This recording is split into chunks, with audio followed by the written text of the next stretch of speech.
Tunay ba na masaya ang bawat isa? Excited ba tayo mga kapatid? Alam natin na may gagawin ng ating Panginoon. Praise God! So, nais ko lang magpasalamat sa ating Panginoon sapagkat talagang napakabuti niya, mga kapatid. Simula na naglingkod ako sa Kanya, walang bagay na naalala ko na pinabayaan niya ako. Alam ko, ganun din naman kayo mga kapatid, na simula nung nakakilala tayo sa ating Panginoon, lalo tayong pinagpala ng Panginoon, lalo natin nalaman kung ano yung mga kalooban niya, lalong-lalo na mga kapatid, yung araw na nakilala natin siya, doon siya nagsimulang kumilos sa ating mga buhay. Amen? Hindi lang naman sa ating mga sarili, kundi kasama na yung mga mahal natin sa buhay. Amen? So, sa gabing ito mga kapatid, gusto ko lang po mag-share sa inyo na isang sa salita ng Panginoon na kasi na-experience ko po. Kaya gusto ko pong excited ako na i-share sa inyo. Isa sa 7 churches na isinulat ni John sa Revelation. At alam po ba natin ang 7 churches na ito? Memorize po ba natin kung ano yung 7 churches na ito? O hindi po natin alam, ngayon pa lang natin malalaman. Praise God! So isa po sa churches na ito ay isi-share ko sa inyo. At bago po ako magsimula, gusto ko muna pong pakita yung title natin. Ito po yung Laodicean Syndrome. Makikita po natin yan sa Revelation chapter 3, verse 14 and 22. Yan, pwede po bang tayo po muna tayo mga kapatid at basahin natin ang salita ng Panginoon. Revelation chapter 3 verse 14 to 22. Ganito po ang sabi.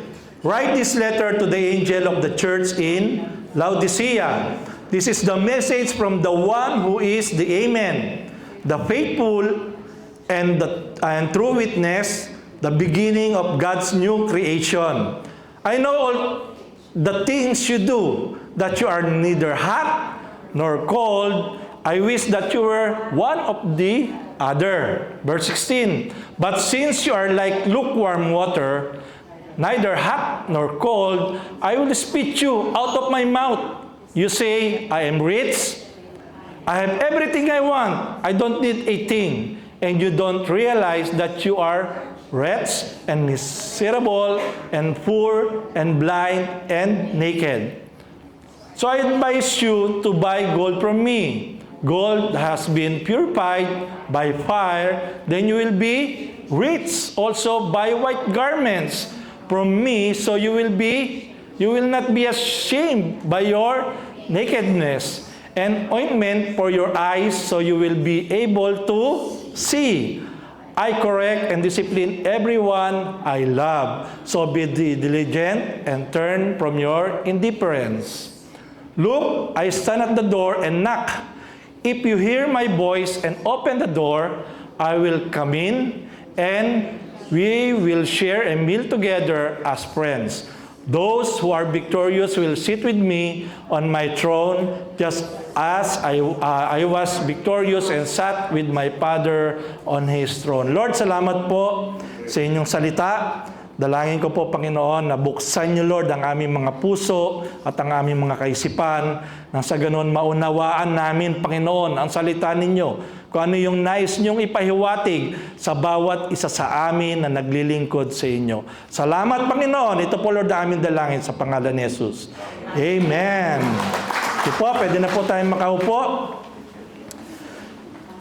Yan. Gusto ko lang pong share sa inyo, I think last year or last 2 years, binless po kasi ako ng Panginoon at yung mga iba kong kasamahan, kaya nakapunta po kami sa Turkey. At nabigyan po kami ng time para makita tong 7 churches na to. Mapuntahan isa-isa itong 7 churches na ito. Ito po yung yung Pergamum. Isa pong churches yan. Yan po yung lugar ng Pergamum. Talagang totoo po ang sinasabi ng Revelation, no? And then next is Tiatira. Yan po yung lugar. Medyo maliit lang po yung church dyan. Next is Philadelphia. Yan, medyo maliit lang din po yung church na yan. Next is Smyrna. Yan. And then, Ephesus. Yan. Yung Ephesus po, mga kapatid, medyo malaki po yung church na yan. Tapos, ang susunod po is Laodicea. Ito pong church na to, ito po yung pag-uusapan natin ngayon. Pwede bang tingin ka sa katabi mo, sabihin mo, kalabitin mo siya. Tingnan mo kung mainit ba siya o malamig. Tingnan mo, mainit ba o malamig?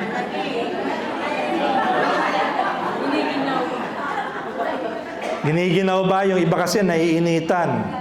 So ang ibang verse po rito sa pag-uusapan natin, minsan po mga kapatid, nami-misinterpret ng maraming Kristiyano. Kasi dito po, ang kausap po ni Jesus dito yung mga church. Kapag sinabi pong church, hindi po ito yung word for the word na church natin. Hindi po ito yung CCF. No, hindi po ito yung victory. Ano po yung church na to pag kausap ni Jesus Christ? Sino po to? Tayo po ang tinutukoy ng mga church dito. Diba? Pwede bang lahat ng mga church ay magsabing Amen? Amen! So, kaya po, lahat ng nakakakilala kay Jesus Christ, ito po yung tinatawag ng Bible na church. Yun po, mga church po yung lahat ng nakakakilala kay Jesus Christ. Ang church po, ito po yung mga believers o mga Kristiyano na nagmamahal sa ating Panginoon na may Jesus sa buhay niya. Tama po ba? So, tingnan po natin ang Revelation chapter 14. Ang sabi rito, "Write this letter to the angel of the church in Laodicea. This is the message from the one who is the Amen, the faithful and true witness, the beginning of God's new creation." So nagsalita po si Jesus at ang kausap niya po ay yung mga believers sa church ng Laodicea. At ito po yung sinabi ni Jesus Christ sa church. Verse 15, "I know all the things you do," sabi niya, "that you are neither hot nor cold. I wish that you were one of the other." So, marami pong tao na nami-misunderstood po pagdating dito. Binibigyan po nila ng kahulugan na dapat daw mainit ka lang at hindi ka cold. At sinasabi nila, kapag mainit ka, it's about commitment mo sa Panginoon. Di ba? Pag naglilingkod ka, kailangan mainit ka sa pananampalataya. Huwag kang manlalamig. Pero hindi po yon, mga kapatid. Hindi po ito about commitment. Tanong niyo po, bakit? Kasi kung gusto lang po ng Panginoon na maging hot ka lang, no? Bakit niya po sinabi yung kasunod, yung "I wish that you were one or the other." Di ba? Nakuha niyo po? Ibig sabihin, pwede kang maging hot at pwede ka ring maging cold. Totoo po ba yon? Nararanasan po ba natin yon bilang Kristiyano na naglilingkod sa Panginoon? Minsan, masigasig na masigasig tayo. At yun po yung pagiging hot mo sa pananampalataya. Minsan naman po, nakakaramdam tayo ng cold. Nalalamig tayo sa pananampalataya. Kaya okay lang po yun, mga kapatid. Sabi niya, "I wish that you were one or the other." Pero sabi ni Lord ngayon, hindi ka nga hot, hindi ka nga cold, sabi niya. Ang problema, lukewarm. No? Verse 16, ang sabi po rito, "But since you are like lukewarm water, neither hot or cold, I will spit you out of my mouth." Ito po, meron din, nagkakamali na naman po pagdating sa usapan na ito, yung "I will spit out of my mouth." Minsan, ang sinasabi po rito, patungkol daw po ito sa salvation. Yung iba, itinuturo na kapag nag-backslider ka raw, iluluwa ka raw ng Panginoon. Pero sabi po sa original Greek, hindi po ginamit yung original na split. Spit. Ang ginamit po rito is, I will vomit. Alam niyo po yung I will vomit? Yung isusuka ka. Yon. So, hindi po ito tumatalakay sa kaligtasan ng isang Kristiyano, mga kapatid. So,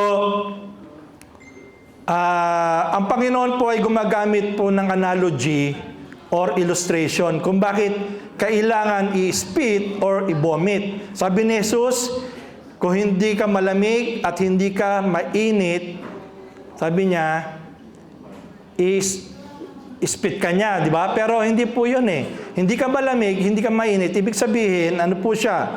Lukewarm. No? Sabi nga, sana naging mainit ka na lang. Sana naging malamig ka na lang. Pero yung lukewarm, mahirap po. Iba po kasi yung lukewarm. No? Ano po ba ang pagkakaiba ng warm sa lukewarm? Yung lukewarm, walang look, kaya siya lukewarm. Tama po ba? Hindi. Sorry, hindi po pala ganun yun. At alam niyo po ba na ang Laodicean, ang first banking system ng New Testament. Sila daw po yung unang-una. Kaya yung mga galing sa Ephesus, yung mga ibang lugar, nagpupunta pa doon sa kanila. No? Kaya yung mga ibang tao nagpupunta ron sa Laodicea sapagkat meron silang banking system. Sila yung unang-unang nagkaroon. Pangalawa, they are best in medicine for eye problems. Best in medicine. Yung ophthalmology, sa kanila po nag-umpisa. Yung gamot sa mata, sa kanila yon nag-umpisa. Kaya mayaman talaga ang syudad na ito. Pangatlo, they have two kinds of wools. Ano po yon? White and black. Kasi nung time na yon, hindi ko lang kasi nakita yung yung picture kung paano talaga gumawa ng wools. Yung time na yon, talagang galing siya sa yung kasi yun, yung ng bee. Talagang pinapalambot nila yon tapos sinihimay-himay nila yon. So, noong time na yon, kapag meron ka raw dalawang kulay ng wools, white or black, makakagawa ka raw ng iba't ibang kulay. Kaya famous sila. Kaya siguro kung ang bansang Pilipinas ay may ganitong ganitong type, sigurado mayaman din tayo. Mayaman din tayong bansang Pilipinas. So, para maunawaan po natin kung bakit sinabi ni Jesus na meron siyang ayaw sapagkat lukewarm daw ang Laodicean. Ito po yon, yung mapa. Makikita po natin mga kapatid yung Laodicea, meron po siyang kapitbahay. Ano po yung sa taas? Hierapolis. Tapos yung sa ibaba, Colossae. Alam niyo po ba yan? Medyo familiar po ba kayo sa Colossae? Ito po yung Book of Philippians. Ay, hindi po. Colossians pala. Joke ko lang kayo kasi para yan. Ito po yung Book of Colossians. So, magkapitbahay po sila. Pero alam niyo po ba mga kapatid, sa Laodicea, di ba mayaman sila? May isang bagay po na merong nawala sila. Yan. Any idea? Ano po yung isang bagay na wala sila?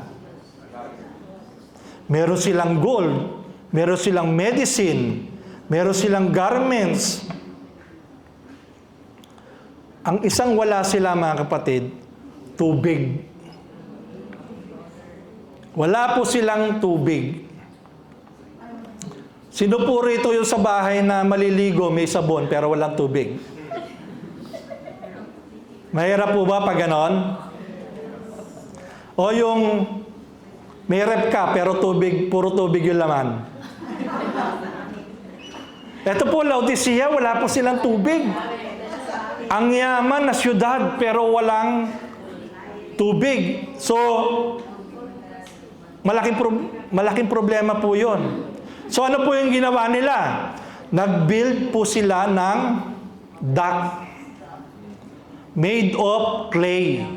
Sayang, hindi ko na naman nakita yung sample nito. Meron ako sample kasi 2 years ago na eh. Hindi ko na makita. Hindi ko na makita yung mga picture. Ito po yung duct, hindi po yung D-U-C-K iba yon. Duct yun. D-U-C-T po ang spelling nun. Made of clay. Ito po yung papuntang Hierapolis saka papuntang Colossae para makakuha sila ng tubig. Kasi wala silang tubig eh.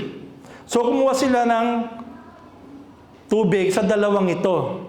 Yan, yung next slide, makikita natin. Kumuha sila. So may problema na naman sa pagkuha nila ng tubig.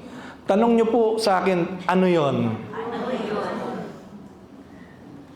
Kasi po, sa Hierapolis, ang tubig po dyan, mainit. Hot spring po yan. Para po yung sa Laguna, sa Pansol, na kapag nag-dive ka, luto ka. Ganun po kainit yung tubig dyan sa Hierapolis. Bakit ko po sinasabi? Kasi po,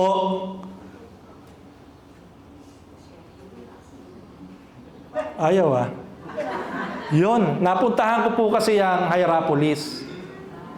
Yan po yung Hierapolis. Talagang mainit po, mga kapatid.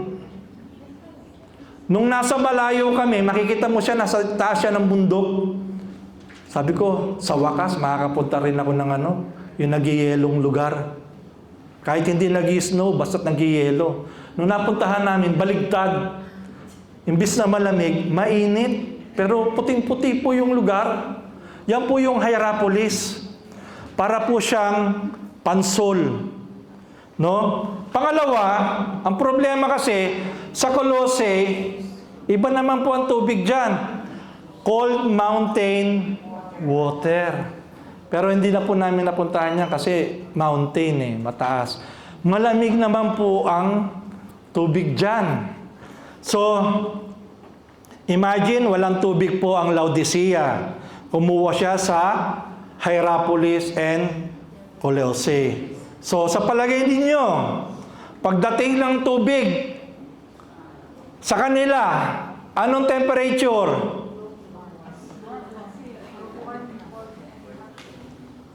Lukewarm. No? Ito po yung analogy ni Jesus Christ. Kaya niya sinabing ang Laodicea ay lukewarm church. Ang galing ni Jesus, no? Hindi niya lang basta sinabing lukewarm church ang Laodicea. Meron pa rin siyang analogy. Yan po yun.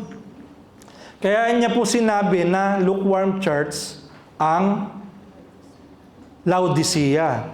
Sabi niya, you are sufficient, pero ang problema, you are lukewarm. So, lumalabas talaga ng Laodicea ay isang lukewarm church. Literally, ang kinukuhanan niya po kasing tubig ay isang cold at isang hot. Kaya pa nagsama po yan talagang lukewarm. So, Laodicea is a lukewarm church. So, ano naman po ba ang lukewarm? Ano po ba ang ibig sabihin nito? Sabi nga ni Jesus Christ sa Laodicea, mayaman ka. Pero sasabihin ko sa iyo na mahirap ka. Sinasabi mo na nakakakita ka, pero sa totoo lang, bulag ka. Sinasabi mo, settled ka na, pero miserable ka.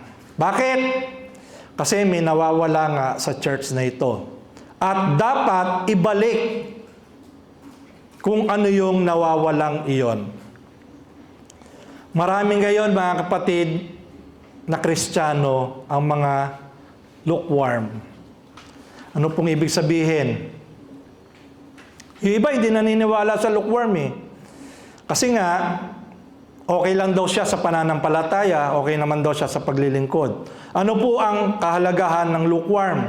Or ano po ba ang meaning ng lukewarm? Ito po yung isang bagay na dati, nung nakakakilala ka sa Panginoon, importante sa iyo. Nung nakakilala ka sa Panginoon. Pero ngayon, wala na. Hindi na siya importante. Yun po ang lukewarm, mga kapatid. Dati, importante sa iyo yung nagpipray ka. Kasi nga, hot ka eh. So, prayerful ka. Ngayon, pipray pa po ba tayo? Dati, importante sa yung hindi ka alis ng bahay hanggang di ka nagde-devotion. Minsan nga, hindi ka pa nag-aalmusal. Without devotion, kapag walang devotion, walang almusal. Kaya yung iba, hindi nila nag-aalmusal. Kasi hindi na nagde-devotion. Dati, pag nag-attend ka ng church, Sabado pa lang, planchado na yung mga damit mo. Kasi nga, priority mo ang Panginoon. Mainit na mainit ka. Sabado pa lang, makanta ka pa ng praise and worship, sinasampay mo, planchado. Ngayon, aalis ka na lang ng bahay, doon mo palang pipiliin kung anong isusuot mo. Ano pong tawag doon? Lukewarm. Yung dating importante sa iyo ngayon, hindi na po importante. Hindi mo na siya hinahanap. Hindi ka na excited. Sa pag-a-attend pa lang, dati, ikaw yung nag-i-invite. Ngayon, ikaw na yung pinipilit para magsimba. Sino po dati yung excited na nung una nakakilala sa Panginoon, yung nakaranas na Sabado pa lang, excited ka na linggo na uli? Sino po? Hindi nyo na-experience yun? Ako lang? Lahat tayo, di ba? Ito po yung first love natin sa Panginoon. At sa tuwing umaawit tayo, nakataas yung kamay natin, may iyak tayo sa Panginoon, kasi may nagbago sa buhay natin. No? Yung time na yon, yung parang may nag-trigger sa buhay mo na hindi mo alam, parang kakaiba. Na hindi mo alam kung saan nagmumula. Tapos, dati hindi ka nagbabasa ng Bible. Pero nung nakilala mong Panginoon, naramdaman mo yung pagmamahal niya sa iyo. Bigla kang bumili ng Bible. Nagkaroon ka nga ng Bible, yung kahit King James Version lang, yung New Testament, yung maliit, yung kulay blue, kahit mahirap intindihin, pinipilit mong basahin, pinipilit mong intindihin. Kasi, lagi kang nauuhaw sa salita ng Panginoon. Kahit mahirap intindihin. Pero ngayon, nag-matured ka na, tumanda ka na bilang Kristiyano, nawala na.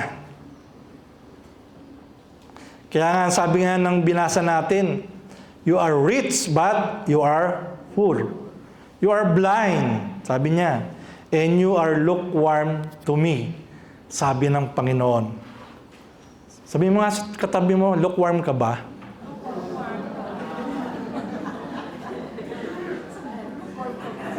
Meron nga po nagsabi, mga kapatid, ang sabi niya, it is not the neutral or the lukewarm who make history. Yan. Ito po yung mga hot sa pananampalataya, sa paglilingkod, na inumpisahan nila at tatapusin nila ang kanilang paglilingkod sa ating Panginoon. Amen po ba? Pwede ba palakpakan natin ang Panginoon? Meron lang po akong gustong i-share sa inyo. There are signs of lukewarm Christians para maging aware po tayo. Number one, we are more concerned with impressing people than living for God. So, mas concerned na po tayo sa mga sinasabi ng ibang tao kesa sa sinasabi ng Panginoon. Minsan, dumarating yung time na may conviction tayo ng banal na Espiritu na sabi niya, i-share mo yung salita ko sa taong ito. Pero naunahan na tayo ng hiya. Wala na yung natin, yung concern na ng ibang tao, minsan yung kasama mo, sabihin, ay, nakakahiya naman. So, mas na-appreciate na natin yung concern ng kasama natin, ng ibang tao, kaysa sasabihin ng ating Panginoon. Sabi sa Luke chapter 6, verse 26, "Woe to you when all people speak well of you, for so their fathers did to the false prophets." Maski noong una pa, uso na yan, yung mga sinasabihan ng ibang tao. So anong dapat natin gawin?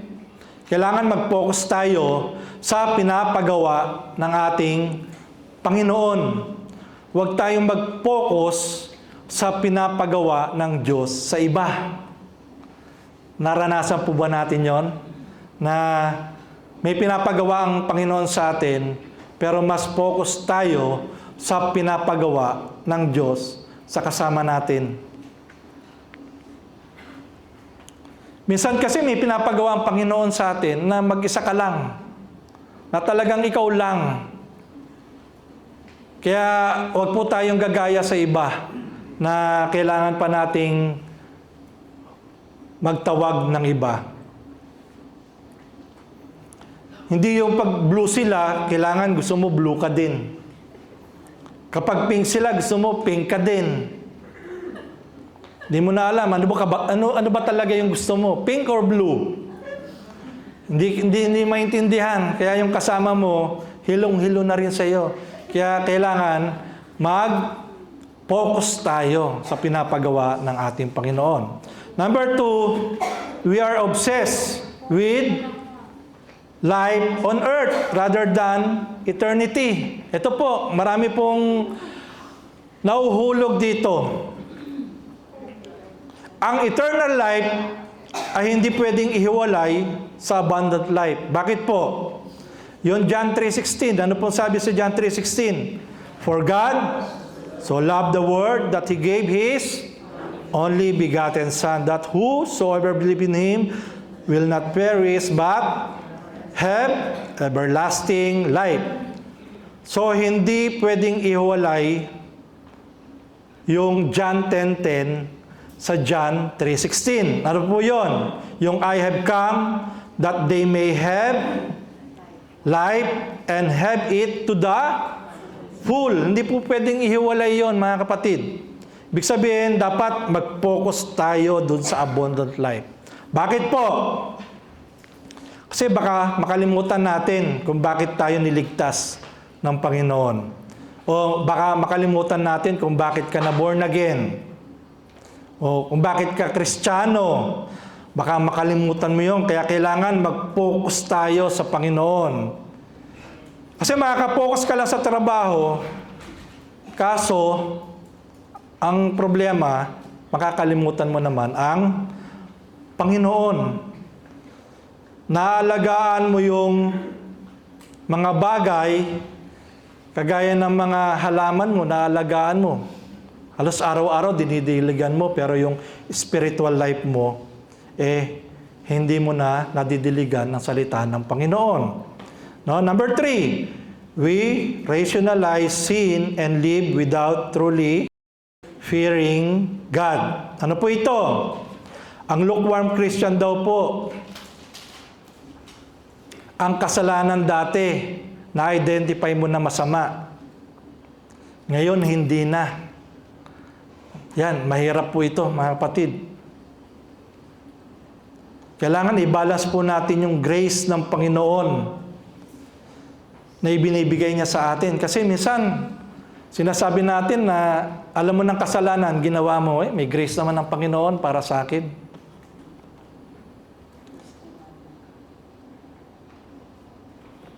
Tandaan po natin, nung tinanggap po natin ang ating Panginoong Jesus, yung righteousness nasa atin na po yan.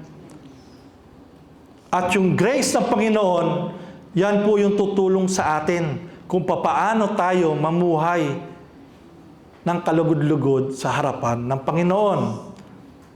Ang iba, nakakalimutan po ito, mga kapatid. Nakakalimutan na born again sila. Nakakalimutan na anak sila ng Panginoon. Kaya yung pagbibigay sa Panginoon, yung tithes, pagbibigay sa Panginoon, minsan, alam naman ng Panginoon, di mo na magbibigay. Di ko muna ibibigay yung tithes ko. Babayad mo na ako ng kuryente. Babayad mo na ako ng pinagkakautangan ko. Total, alam naman ng Panginoon yung pinagdadaanan ko. Pero dati, mga kapatid, nung mainit tayo sa ating pananampalataya, yung conviction, kapag nakagawa ka ng kasalanan, Lord, sorry, patawad, hindi ko po sinasadya. Ngayon, wala nang sorry. Wala nang conviction. Number 4, we believe in Jesus, but we rarely share our faith. Naniniwala tayo sa ating Panginoon, pero yun nga, hindi na natin sinishare ang salita ng Panginoon. Mas inuuna pa natin yung pagbebenta. May nagla-live selling ba rito? Pag nagla-live selling, di ba? Ang bibong-bibo ka pa. Ang galing mo magbenta, na-identify mo pa. Ano yung kulay, ano yung hugis, yung gaano kaganda ang binebenta mo. Pero yung salita ng Panginoon, hindi mo na may share. Pag sinabi na, "Oy, ikaw mag-pray ngayon." Bakit ako? Kahit pagpipray, hindi mo na magawa. Siya na lang. Kaya yung mga kasama mo sa bahay, kapitbahay mo, kasama sa trabaho, naguguluhan. Born again ba talaga yan?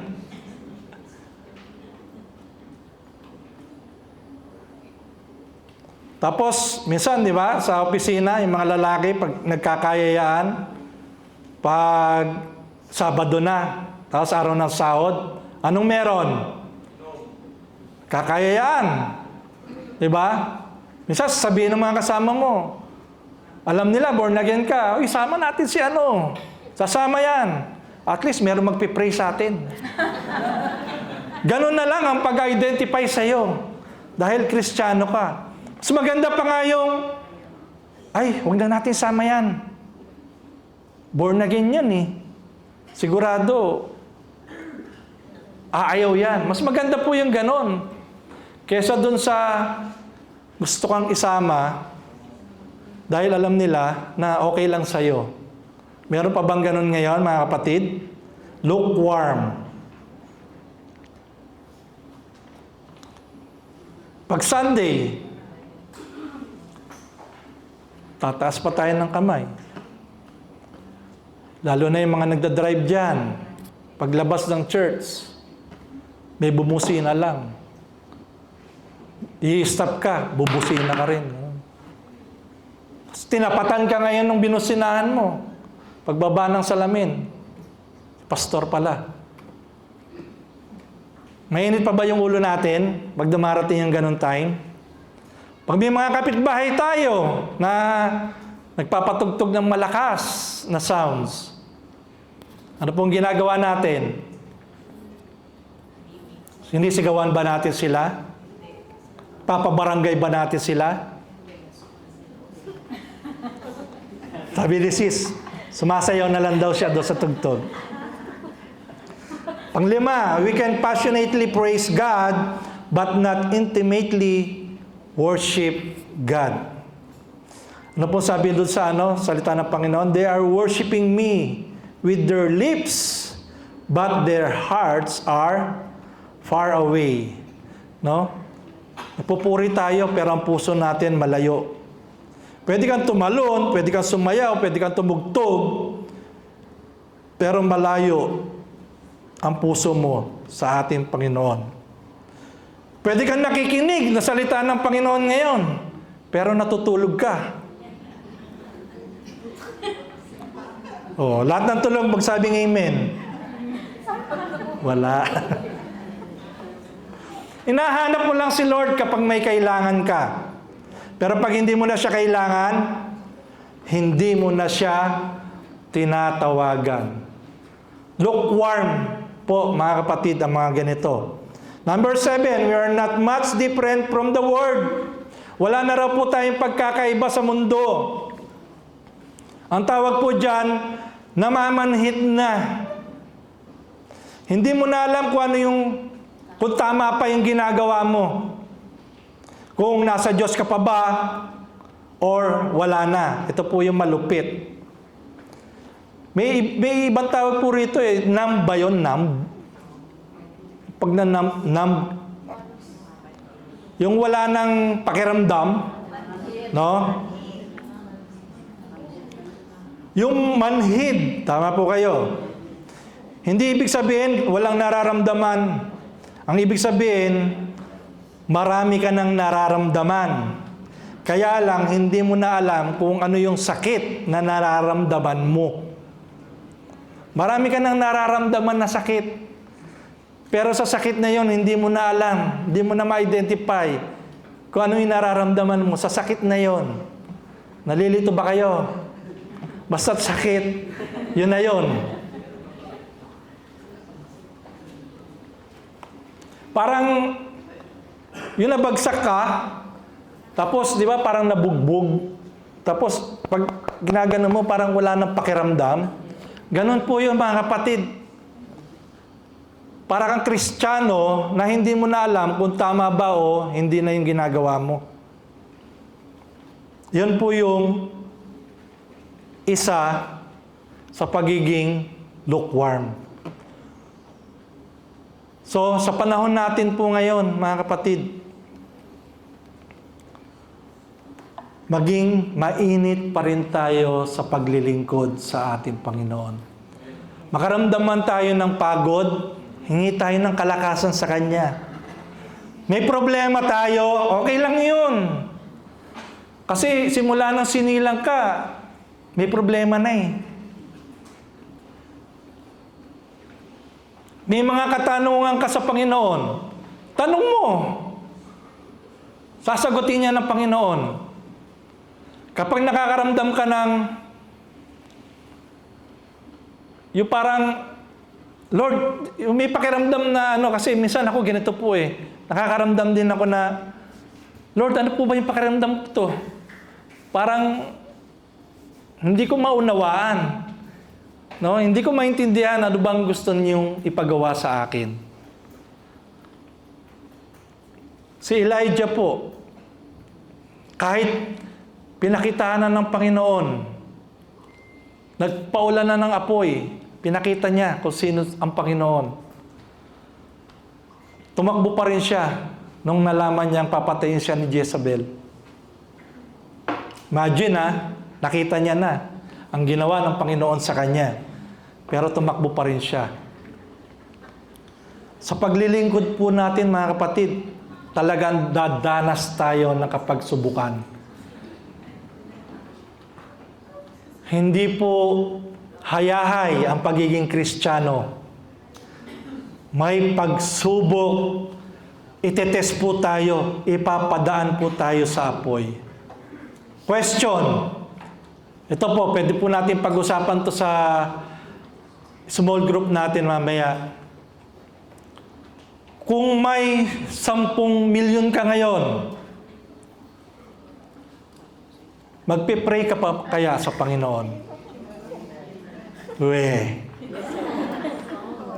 Baka pag may 10 milyon ka na, maalala mo yung sinabi ko.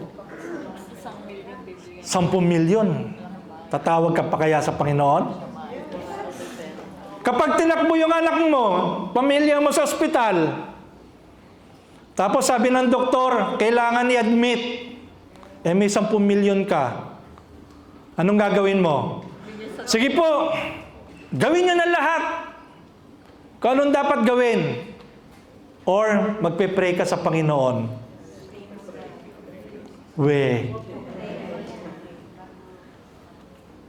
Diba? Nasaan yung init natin sa paglilingkod ngayon sa ating Panginoon?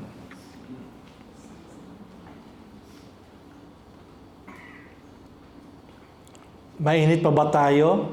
Or malamig? Or kagaya tayo ng Laodicea? Hindi mo alam kung mainit ka o malamig.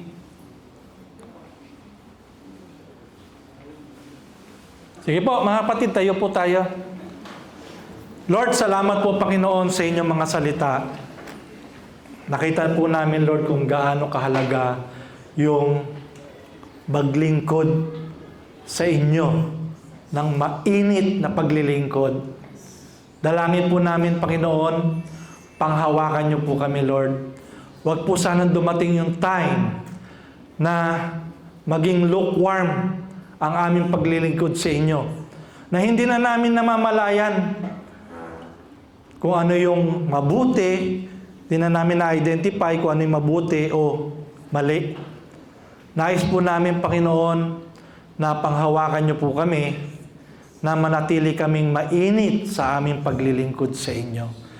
Lord, gamitin niyo po kami, Panginoon, para mapapurihan ka. Saan niyo man kami dalhin, Panginoon, kahit sa aming mga kamag-anak, sa aming mga kapitbahay, makita sa amin, O God, kung gaano ka kabuti.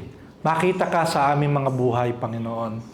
Kasi wala namang ibang daan kundi ikaw lang.